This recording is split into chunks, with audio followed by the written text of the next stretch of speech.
అనకాపల్లి జిల్లా నర్సీపట్నంలో దారుణం చోటు చేసుకుంది. ఇటు కొయ్యూరు వైసీపీ జెడ్పీటీసీ వారా నూకరాజు దారుణ హత్య జరిగింది. నూకరాజును పొడిచి చంపారు అక్కడున్న గ్రామ గిరిజనులు. నూకరాజు మృతికి భూతగాదాలే కారణమని భావిస్తున్నారు పోలీసులు. ప్రస్తుతానికైతే చటర్జీపురంలో నూకరాజుకు 10 ఎకరాల పొలం ఉన్నట్టు తెలుస్తుంది.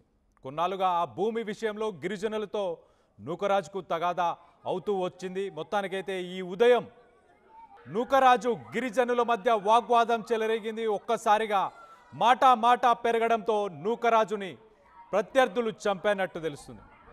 సో కేసు నమోదు చేసుకొని ప్రస్తుతానికైతే పోలీసులు దర్యాప్తు చేస్తున్నారు. ఒక రకంగా జెడ్పీటీసీకి అలాగే అక్కడున్న గిరిజనులకి 10 ఎకరాల భూమికి సంబంధించి భూ వివాదం జరిగింది. జెడ్పీటీసీ నూకరాజుతో పాటు తనకు సంబంధించిన వ్యక్తులు అక్కడికి వెళ్ళిన తర్వాత మాట పెరిగి ఆ వివాదం కాస్త పెద్దదిగా మారినప్పుడు నూకరాజును ప్రత్యర్థులు అక్కడే హతమార్చారు. అక్కడే ఆయనను చంపేసినట్టు తెలుస్తుంది.